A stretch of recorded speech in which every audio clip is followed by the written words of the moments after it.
Tu belleza se eleva en el horizonte del cielo. Oh Atón viviente, creador de la vida. Cuando te levantas por el horizonte oriental, llenas toda la tierra con tu belleza. Eres hermoso, grande, brillante. Dominas las naciones desde tu altura. Tus rayos abrazan la tierra, hasta los límites de todo lo que has creado. Eres el dios Sol, Ra, y lo conquistas todo. Lo dominas para tu amado hijo. Estás lejos, pero tus rayos inundan el mundo.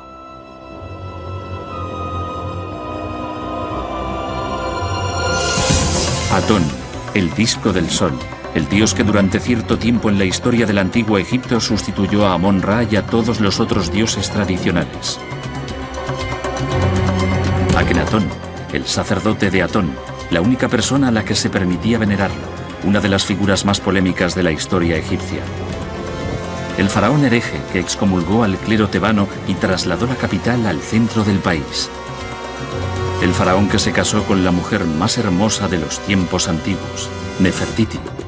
Su vida y la de su familia, la dinastía perdida de Amarna, está envuelta en el misterio. A la muerte de Akenatón, su nombre fue eliminado de los monumentos, cartuchos y estatuas, y su ciudad desmantelada piedra a piedra. Su momia fue retirada de la tumba real y trasladada lejos de la nueva capital. ¿Pero a dónde? ¿Y por qué?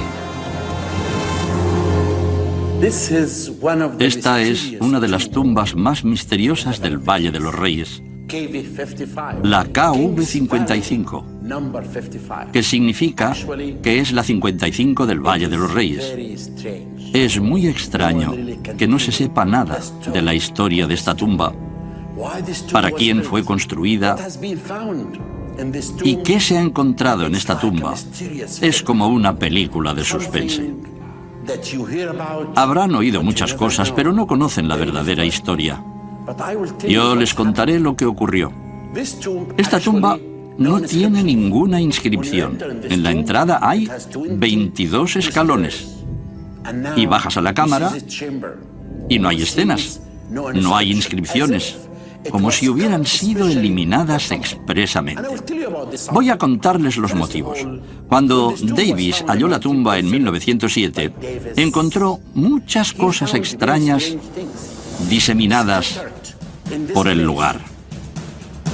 Theodore Davis encontró paneles de madera dorada sobre el suelo de la tumba. Otras estaban apoyadas contra una pared. Una mostraba un retrato muy dañado de Akenatón adorando el disco del sol y llevaba grabado el nombre de la reina Ti. Y en un rincón, 4 vasos canopes que contenían los órganos de una momia. Todos esos objetos nos dicen algo sobre Amarna. Pero, ¿por qué estaban dispersos en esta zona? Entre ellos se encontró un ataúd muy importante, un ataúd muy bello, que se trasladó al Museo de El Cairo. Es un magnífico sarcófago decorado con miles de piezas de pan de oro y piedras semipreciosas. Un taraceado multicolor en forma de alas de pájaro que lo envuelve brindándole protección. La máscara funeraria fue retirada parcialmente y el nombre del faraón, que debería estar en el cartucho, totalmente borrado. Dentro de ese ataúd encontraron un esqueleto, un misterioso esqueleto. Algunas personas creen que ese esqueleto es el de la reina Ti. Pero después se ha estudiado y se ha descubierto que no es de una mujer, sino de un hombre. Y se pensó que podría ser de Akenatón.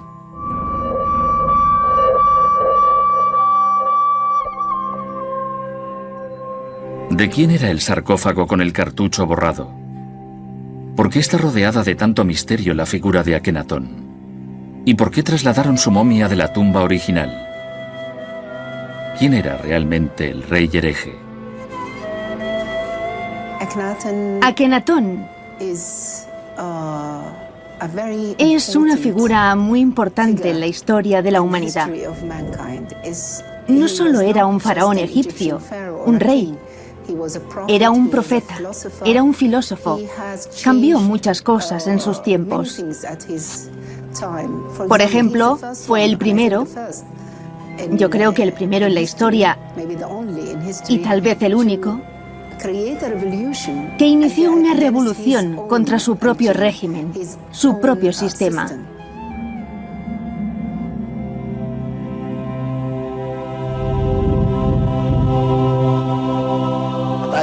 Estoy convencido de que Akenatón debería ser recordado porque cuando subió al trono en su época, anunció la idea de un solo Dios.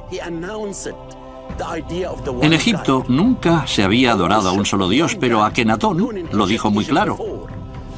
El poder del sol, llamado Atón, es el único Dios.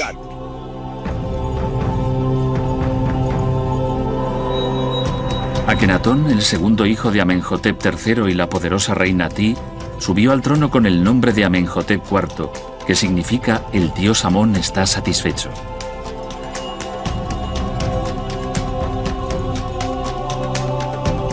Amón-Ra, el dios sol tebano, era muy importante durante el Nuevo Reino, la época dorada del Antiguo Egipto, y particularmente durante la 18ª dinastía. Los sacerdotes de Amón se convirtieron en una casta de suma importancia, incluso con más poder que el faraón. Cuando Akenatón ascendió al trono, Amón-Ra era el dios más poderoso y pudiente de los dioses egipcios. Era el rey del panteón del Estado, era el rey de los dioses, y su riqueza y su importancia se reflejaba en los grandes monumentos construidos para él, por ejemplo en el centro de Tebas, en Karnak y en Luxor. Al principio de su reinado, alrededor del 1350 a.C., Amenhotep IV todavía respetaba y mostraba devoción a los dioses de la tradición egipcia. Pero en el 5.º año de su reinado, el faraón se puso abiertamente en contra de los sacerdotes tebanos. Estaba en contra de los sacerdotes de los otros dioses, especialmente de los del rey de los dioses, Amón-Ra. Y el clero era muy importante y muy poderoso en esa época. Se puso en su contra y se negó a tenerlos a su lado. Este fue el principio de su herejía.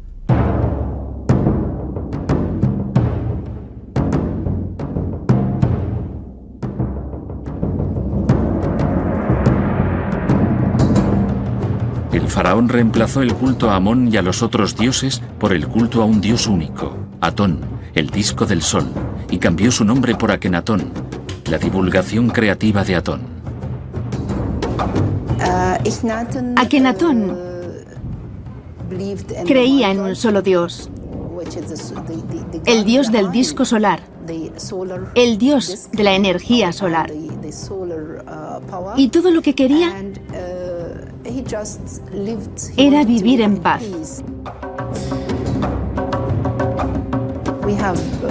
Tenemos maravillosos himnos de la época. Podemos comprobar cómo adoraba a ese dios. Y los textos son muy sorprendentes, porque por primera vez se habla de un Dios que ha creado toda la tierra. Oh Dios único, no hay otro igual a ti. Has creado el mundo según tus deseos, y lo has hecho solo. A todos los hombres, al ganado y a las bestias salvajes, todo lo que hay en la tierra y todo lo que hay en el cielo.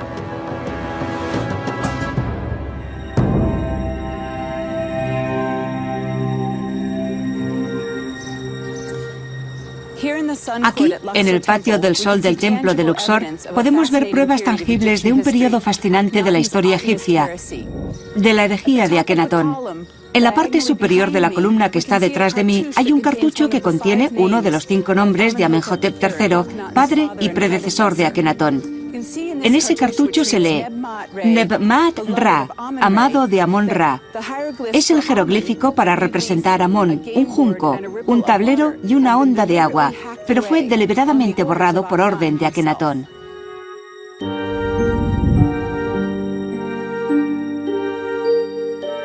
Akenatón rechazó el sistema que había estado vigente durante cientos de años. Intentó eliminar el culto al dios Amón y con él a la casta de los sacerdotes tebanos. El rey hereje era el sumo sacerdote del nuevo dios, el disco del sol. Solo él tenía el privilegio de conocerlo y venerarlo. El amor que sentía por su dios no tenía límites, igual que por su esposa, la gran consorte real, Nefertiti, cuyo nombre significa «ha llegado la belleza». Oh adorable mujer de hermoso rostro, adornada con todas las gracias, dotada con todas las virtudes, cuya voz inspira alegría, dama llena de gracia, plena de amor, cuyos sentimientos hacen feliz al Señor de las dos tierras. Estaba casada con Akenatón, era su esposa favorita. Estaba a su lado. Le dio 6 hijas y se la ve en todas las escenas. Por primera vez pueden verla al lado de él. Recibe la vida de Atón. Atón se la da y luego la derrama sobre el pueblo. Nefertiti descendía de una importante familia de Akhmin, Alto Egipto. Existe casi la certeza de que era hija de Ay, jefe de las cuadras reales, que se convirtió en gran visir durante el reinado de Tutankamón y más tarde en soberano a la muerte del joven rey. Nefertiti tuvo una importante participación en la vida política, tanto como para ser representada junto a su esposo en las ceremonias oficiales e incluso en los asuntos militares. Nefertiti ocupaba la misma posición y en realidad era ella quien gobernaba. Akenatón estaba dedicado a su religión y Nefertiti se ocupaba del gobierno. Pero aunque Nefertiti podía dirigirse al dios directamente con ofrendas, solamente el rey podía conocerlo personalmente.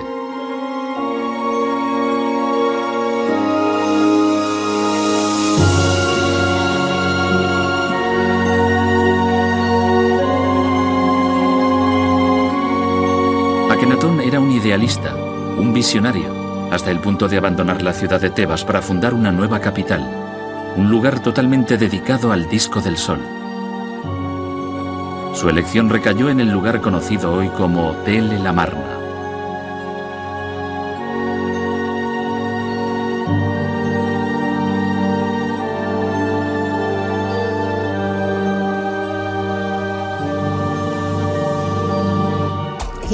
Cambió la capital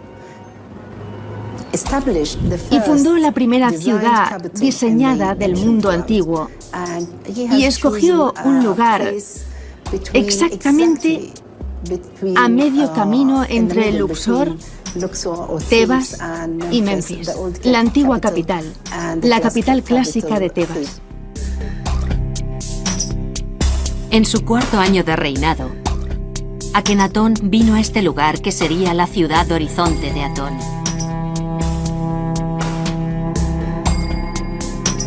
Todos los que llegaron besaron el suelo cuando su majestad declaró: Atón me ha ordenado que construya esta ciudad como un monumento eterno para su gloria.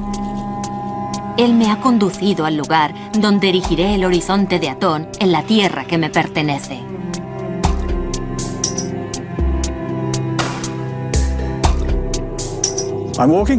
Estoy recorriendo las ruinas del Palacio Norte, que forma parte de la ciudad de Akenatón. Usamos la palabra ciudad, pero no es así como la llamaba Akenatón.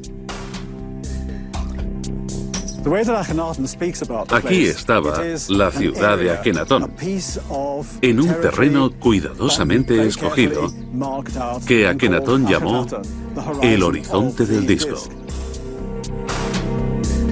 ¿Por qué construir una ciudad en lugar tan remoto?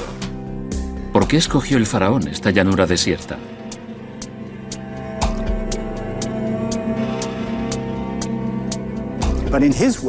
Según él, fue el propio Atón quien eligió este lugar. Esto forma parte, una parte importante, de su visión de la ciudad para Atón. Para él, lo más importante era que Atón tuviera su propio lugar especial. Uno que nunca hubiera pertenecido a otro dios, ni a otro rey, ni a otra persona. Atón lo decidió y se construye en esta zona. Hay otras teorías, pero solo son especulaciones modernas. Al este del Nilo, oh Atón, mi padre, en el lugar que tú has elegido, construiré tu capital. Todos los seres humanos vendrán a adorarte, y aquí construiré un templo a la sombra del sol, donde mi esposa Nefertiti vendrá y te adorará.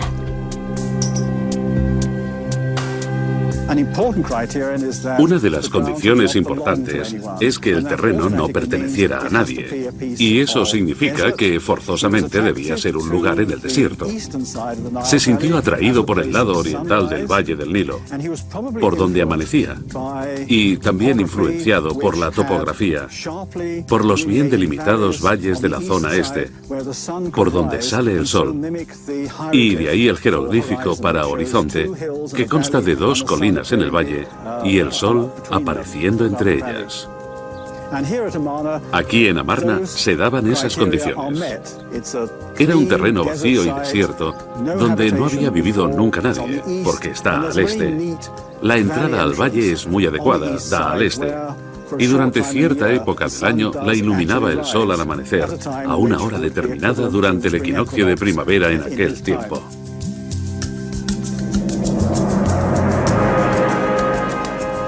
La ciudad se construyó en pocos años. Akenatón tenía prisa por ver su sueño hecho realidad y utilizó todos sus recursos. Los suelos de los edificios de la ciudad fueron construidos de una forma nueva. Una de esas novedades era colocar donde se iba a levantar el edificio una capa de arena blanca y brillante mezclada con grava para hacerla más firme, y luego se levantaban las paredes de bloques uno a uno. Las paredes exteriores estaban formadas por pequeños bloques y cada uno medía 52 centímetros. Así que una pared tendría tantos bloques de largo. En las canteras se cortaban de ese tamaño. Y por primera vez, todos los bloques de piedra se cortaron al mismo tamaño. Los traían ya cortados y se colocaban fácilmente sobre los cimientos previamente construidos. Esto debió ayudar mucho a los constructores poco duchos, a los nuevos constructores que quizá no tenían mucha experiencia. Ahora, en nuestros días, a estos bloques se les llama bloques talatat. Es una palabra que deriva del árabe moderno, tres, talata, y se supone que representa la forma de medir esos bloques extendiendo los dedos, 1, 2, 3, talata, y de ahí el nombre talatat.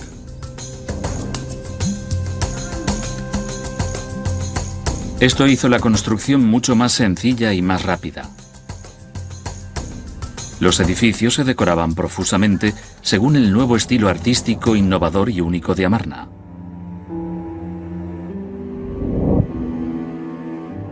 La ciudad del faraón hereje tenía unos límites muy bien definidos. Lo primero que se hizo en la construcción de Amarna fue señalar el perímetro de la ciudad. Y se hizo esculpiendo en los acantilados una serie de grandes tablas o estelas, acompañadas de estatuas de Akenatón, Nefertiti y algunas de sus hijas. En las estelas se indicaba el plano de la ciudad, una relación de los proyectos que Akenatón pensaba edificar. La construcción de un gran templo dedicado a Atón, una serie de edificios para él y su familia, la creación de una necrópolis con una tumba real y tumbas para los dignatarios de la corte. Hay un importante decreto esculpido en tablas. En realidad son dos. El primero fue hecho en el 5º año del reinado y el segundo decreto fue esculpido en el aniversario del 6º año. Y revela algunas de las ideas de Akenatón, todo escrito en primera persona. El primer juego de estelas nos dice que Atón escogió el lugar para sí y para Akenatón, y la importancia de que fuera un terreno que no hubiera sido utilizado nunca y que no hubiera pertenecido a nadie antes. El gran templo del sol, dedicado a Atón, era el centro de la nueva capital.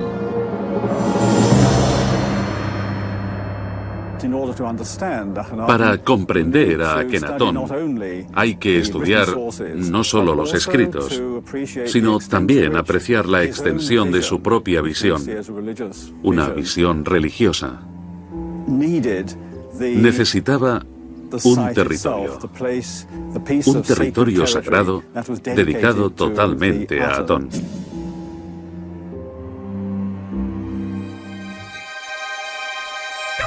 La estructura arquitectónica del templo de Atón era revolucionaria en Egipto, algo muy diferente al diseño de los templos tradicionales. Se elevaba en el centro de un enorme solar rectangular de 800 por 275 metros. No estaba cubierto para que los rayos del sol penetraran triunfalmente. La parte central de la estructura sagrada, en donde se realizaban las ofrendas, estaba totalmente abierta y medía 212 por 32 metros. Un pasillo ceremonial dividía por el centro los dos grupos de altares de piedra del primer gran patio. Y había otros grupos de altares en los patios contiguos.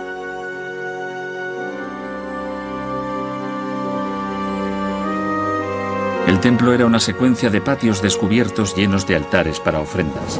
La monotonía del sagrado complejo la rompían los diferentes elementos básicos: pilares, mesas de ofrendas y columnas, algunos edificios, pequeñas zonas y altares de sacrificio.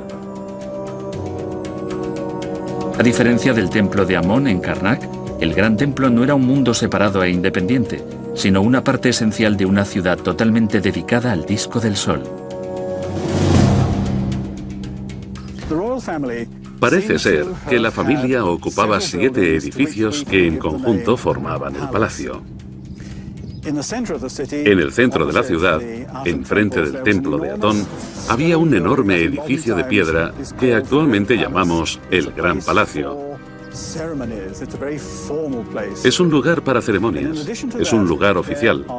Además, hay otros 3 palacios construidos con ladrillos, además de los 7 edificios que componen el palacio. En las afueras, en el desierto, rodeados por una muralla, había otras residencias, con jardines, pequeños santuarios, pabellones y otras dependencias.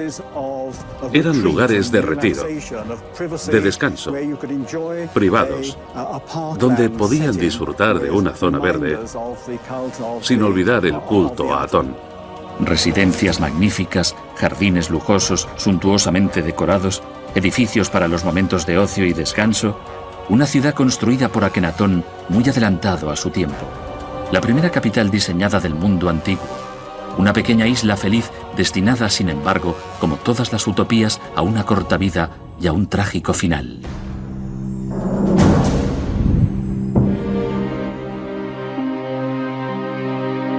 Los cambios dictados por el faraón hereje no se limitaban a la religión y la política, sino que afectaron a todas las áreas de la vida egipcia.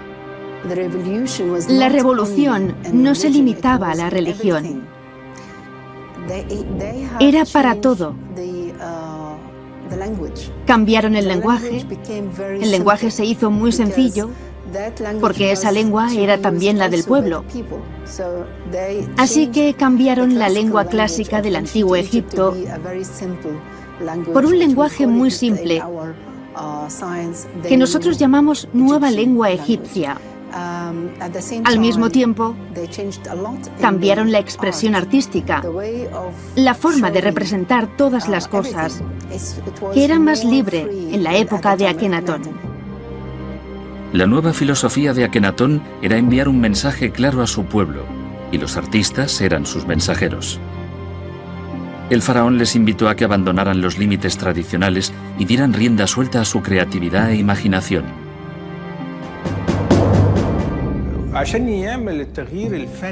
También cambiaron los objetivos artísticos. Se dio gran importancia a las características humanas y los sentimientos. Y las proporciones y los cánones artísticos dejaron de ser los del pasado. Akenatón dio a los escultores de la corte, Bek y Tutmosis, la responsabilidad de cambiar las proporciones y las formas artísticas. Tutmosis montó un taller en la zona de Tel El Amarna, donde se han encontrado moldes de cabeza en yeso, bocetos sobre losas de piedra y bustos con unas inusitadas proporciones del rey. Algunos lo representan con una barbilla muy prominente y otros con una barbilla mucho más pequeña. La revolución llegó a todo. Las proporciones del cuerpo, la expresión de los rostros. El arte era un reflejo de la ruptura con las antiguas tradiciones de Egipto. En ese momento, también vemos un cambio en los templos, en los frescos y en el arte en general. Los estilos se hacen cada vez más humanos, con representaciones más refinadas. Fíjense en la delicadeza de los dedos del rey cuando toca los rayos del sol durante el culto. Casi podemos ver la emoción en sus labios y su cuerpo, cómo cierra los ojos ante los poderosos rayos del sol. Esto es lo que distingue el arte de Amarna. Durante años, los eruditos se han preguntado a qué se debe la extraña representación de Akenatón. Amplias caderas, torso estrecho y labios prominentes. Sin duda son rasgos femeninos.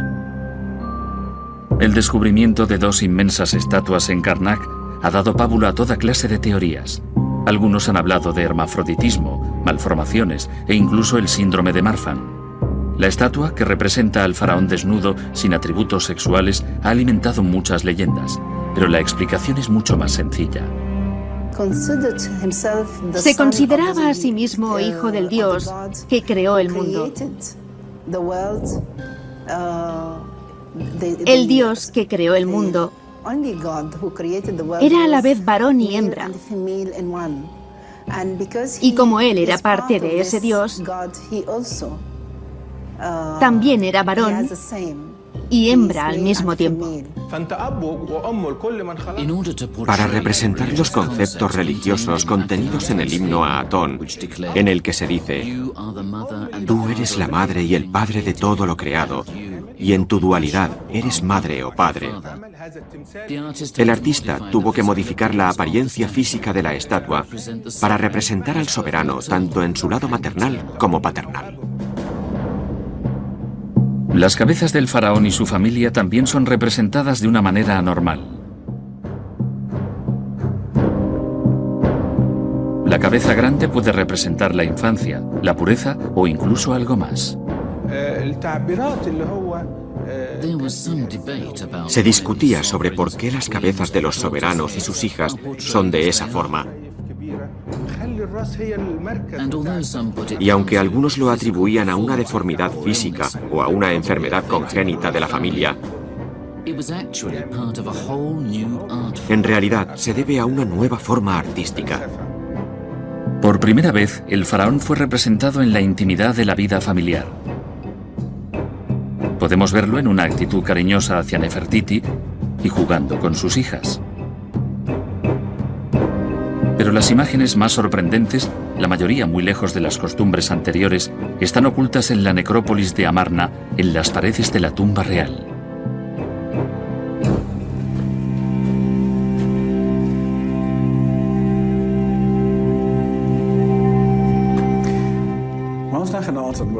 Cuando Akenatón estaba en Amarna, murió su segunda hija, Meketatón, y fue enterrada en esta pequeña cámara, que es un anexo a la tumba real principal.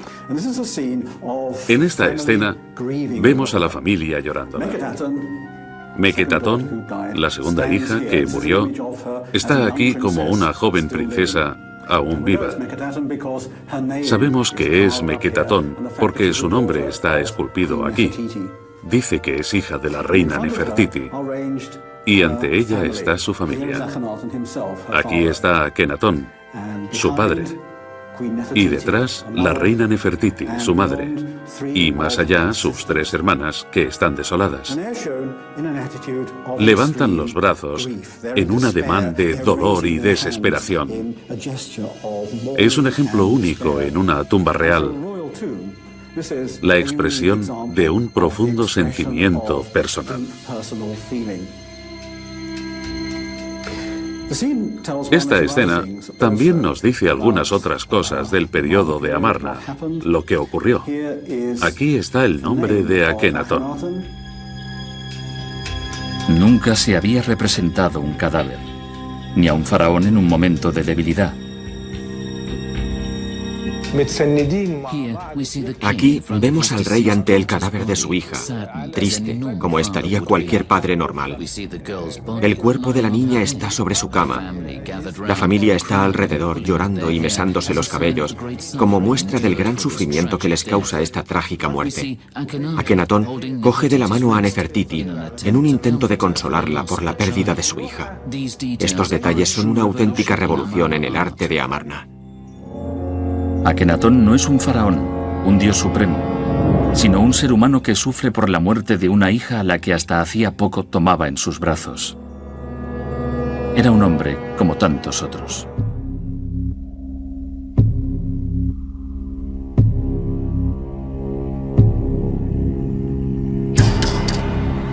Esta imagen representa en piedra una escena de la vida cotidiana, como otras sobre las paredes de las tumbas de la necrópolis de Akenatón. Las tumbas de la ciudad del faraón hereje son significativamente innovadoras comparadas con las del Valle de los Reyes, donde fueron enterrados otros faraones del Nuevo Reino.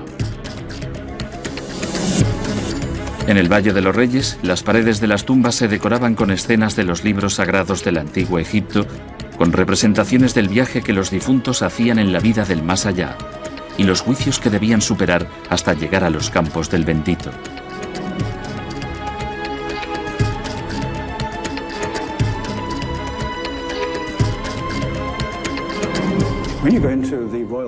Cuando entras en la tumba real de Amarna ves que no hay nada dentro, lo único que hay son imágenes. Esta es la cámara mortuoria de Akenatón. Forma parte de la tumba de Akenatón y todo lo que hay aquí son imágenes de la luz del sol. Es un universo de día que Akenatón habitará después de su muerte y en las paredes no hay nada más que imágenes de Atón, del rey y la reina. Los egipcios situaron el reino de los muertos al oeste, donde el sol se pone. Por eso, la inmensa necrópolis del Valle de los Reyes está en la orilla occidental del Nilo. Sin embargo, las tumbas de Amarna eran excavadas en las montañas del este de la ciudad. El tamaño de la tumba real, diseñada para dar sepultura a Akenatón y su familia, es excepcional. Los corredores y las salas casi doblan el tamaño de las tumbas tebanas. Y la cámara del sarcófago es enorme. 10,30 por 10,40 metros, con una altura de más de 3 metros. La construcción de esta tumba fue dirigida por el propio Akenatón. Estoy en la cámara funeraria sobre una tarima de madera que se colocó hace 3 años para comodidad de los visitantes. Si retirásemos la tarima, descubriríamos que debajo hay un suelo de piedra desigual. Pero a unos centímetros del suelo se levanta una base rectangular plana. Y esa es la base para un gran sarcófago. ¿Qué creemos debía de ser el sarcófago de Akenatón? Cuando los arqueólogos limpiaron la tumba, encontraron un gran número de fragmentos de un sarcófago de granito rojo que se llevaron al Museo del Cairo para reconstruirlo. Y ahora, el sarcófago de Akenatón está en los sótanos del Museo Egipcio de El Cairo. El sarcófago presenta algunas diferencias notables con respecto a los sarcófagos de los reyes de ese periodo. Normalmente, cada esquina estaba protegida por una diosa en especial, mientras que el sarcófago de Akenatón está protegido por 4 figuras de Nefertiti con los brazos abiertos en un abrazo que protege el sarcófago.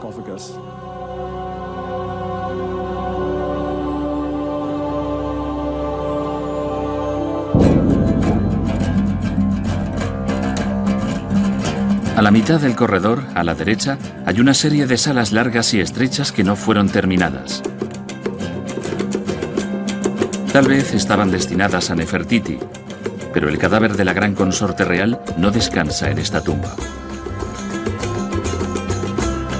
Cerca de la segunda escalera hay otra zona, el lugar de reposo de la segunda hija de Akenatón, Meketatón. El faraón también había ordenado la construcción de tumbas para otros personajes importantes de la ciudad, incluyendo al cortesano Ay, figura clave en el período hereje que incluso ocupó el trono a la muerte de Tutankamón.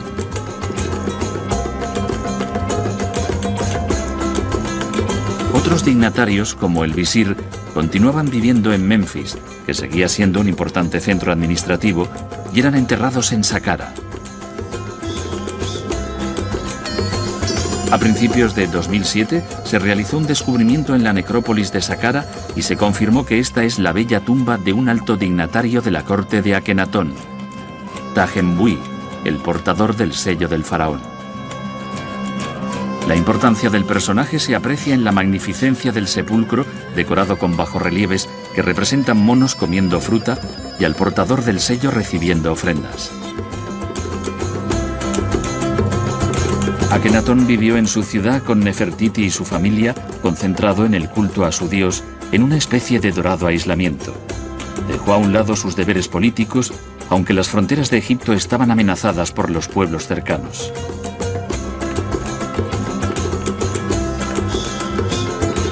Conocemos las relaciones entre Egipto y sus vecinos gracias a un excepcional descubrimiento que tuvo lugar hacia finales del siglo XIX, las llamadas Cartas de Amarna.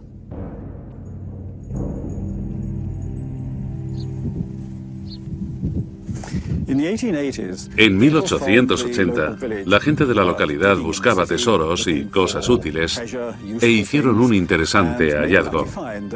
Encontraron una colección de tablillas de arcilla enterradas bajo el suelo que fueron vendidas como antigüedades.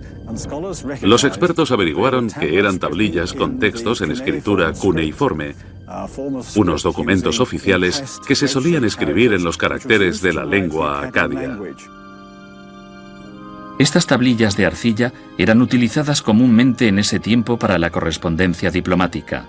Son de gran valor histórico, porque a diferencia de los textos hallados en las tumbas egipcias o los templos, dan una imagen real de la civilización egipcia de la época.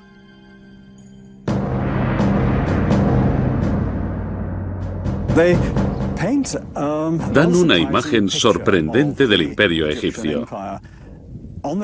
A los egipcios les gustaba presentarse oficialmente como vencedores, como una gran potencia militar que aplastaba a los países extranjeros, fueran quienes fueran.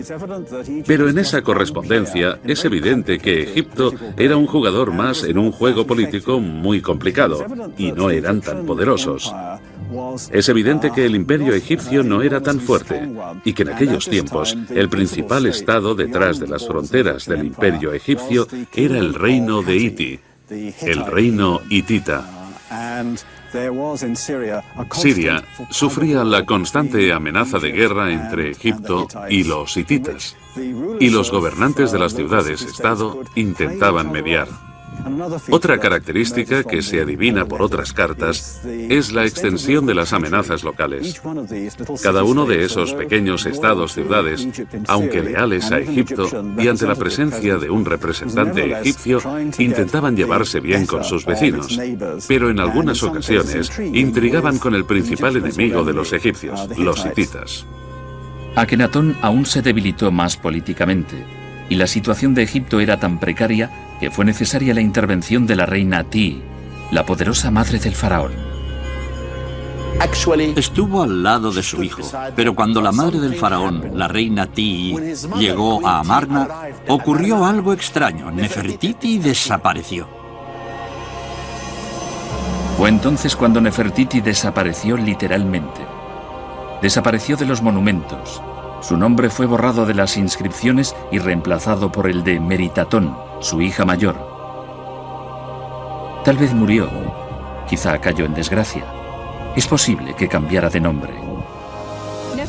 Nefertiti desapareció del registro histórico sobre el 12º año del reinado de su esposo. En muchas inscripciones se la llama Nefertiti Neferneferu Atón, y en la época que ella desaparece aparece un nuevo rey llamado Angeperure Neferneferu Atón, al lado de Akenatón en el trono egipcio. Probablemente Akenatón ya no era capaz de gobernar solo. Y de repente, como salido de la nada, apareció el cogobernante, Angeperure. Hay pruebas evidentes de que este nuevo rey era una mujer, y muchos historiadores creen que no era otro que la propia Nefertiti. Las excavaciones realizadas desde hace mucho tiempo en Amarna han demostrado que hay 3 nombres reales grabados en varios lugares. Uno, por supuesto, es el de Akenatón, y los otros no son conocidos. Son Angeperure y Nekhkeperure, que es el otro nombre de Tutankamón. Creo que las personas que vivieron aquí, después de la muerte de Akenatón, asistieron a 2 coronaciones, una la del rey Angeperure y la segunda de Tutankamón. Nekhkeperure o Tutankamón, el niño faraón, esposo de Ankesenamón, hija de Akenatón, era para algunos expertos hijo del faraón y una concubina. Por lo tanto, no era el sucesor directo del faraón hereje y del cogobernante Angeperure. Entre ellos, otra persona con orígenes poco claros hizo su aparición cuando murió el faraón hereje, Esmencaré. Algunos egiptólogos creen que era hermano de Tutankamón, otros que era Nefertiti, que reinó durante varios años con un nombre masculino con su hija Meritatón como consorte real.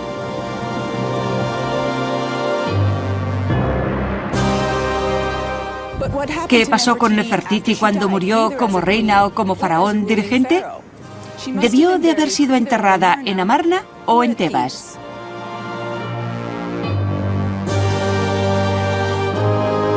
La mujer más hermosa de la antigüedad no descansa en la tumba real de Amarna.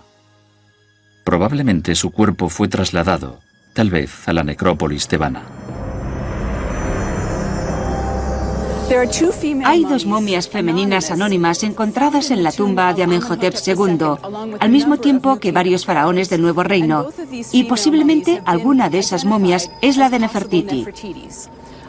Lo más probable es que sea la llamada Dama Mayor, que a su muerte debía de tener alrededor de 40 o 45 años, y lleva algunos atributos de reina. También se la ha identificado y se cree con bastante seguridad que podría ser Tigi, la madre de Nefertiti. Unos exámenes recientes han descubierto que la dama más joven murió a una edad demasiado temprana para ser Nefertiti. Con la muerte de Nefertiti y Akenatón, la espléndida ciudad de Atón fue abandonada y el período de la herejía de Amarna borrado de la historia. El culto al dios Amón fue restituido y los sacerdotes tebanos volvieron al poder.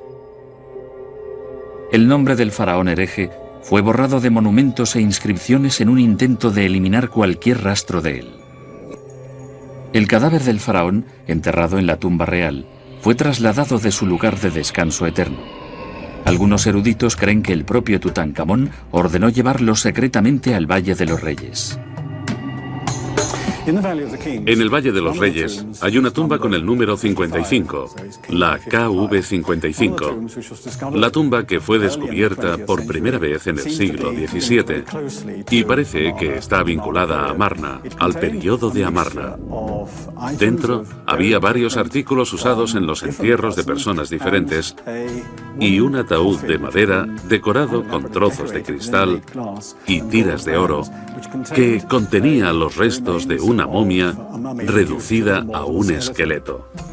Normalmente, en las tiras de oro se inscribía el nombre y el título del difunto, pero en estas habían sido minuciosamente eliminados y por tanto no se conoce la identidad de la persona que descansa allí.